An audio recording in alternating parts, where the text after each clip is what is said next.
আবার একটা বেনসুন দেন তো। এই যে ভাই সিগারেট টাকা 18 টাকার বেশি দিতে পারুম না। বুঝলাম না, সিগারেট দিতেছেন, আমও দিতেছেন, আপনার দোকানে পাই সিগারেট? আর দোকান আমারে ভয় বকেডা? সিগারেট নিছেন, সিগারেটের দাম দেব না আপনারে? না দিলে আপনি সিগারেট নিবেন? আজব কাহিনী তো। আমি কে? আপনি কি আমি কেমনে কমু? না তাকে পরে এলাকায় দেখি নাই। আমি ওইটা বুঝাই নাই, বুঝাইছি যে আমি কাস্টমার না।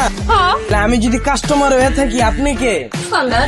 আপনি দোকানদার, আমি কাস্টমার। আপনার কাছ থেকে যদি আমার কিনতে হয় কিছু, টাকা দিয়ে কিনতে হইব না? আপনি যে কাহিনী কইতাছেন, এই কাহিনী শুনছিলাম আমার দাদার আমলে হইতো। ফোন নাকি কাস্টমারের টাকা দিত, দোকানদাররা সদাই দিত। এখন তো সদাই বেচার লাগে মানুষই পায় না, এই জন্য সদার লগে লগে সদার দামও দিত। আপা একটা বেনসন দিন তো। এই যে কি দিলেন? বেনসনের দাম না 20 টাকা?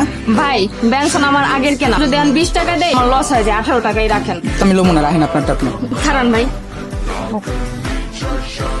দেখছেন ভাই অশান্তিতে বাঁচি না। কিছুই তো বুঝতাছি না। 2 দিন পর পর জিনিসপত্রের দাম বাড়বো আর জরিমানা দিব আমরা। আপনি যদি সদাই দেন, সদাইয়ের দামও দিয়ে দেন, আপনি ব্যবসা করতেছেন কেমনে? লাভটা কই? আমগুলা কোম্পানি দেয়। তাহলে কোম্পানির আবার লাভ দেয় কেটা?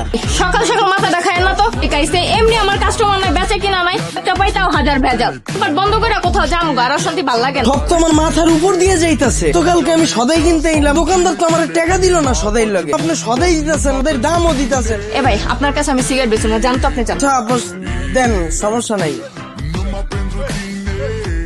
সকাল সকাল করতে বলছা গোলাহে।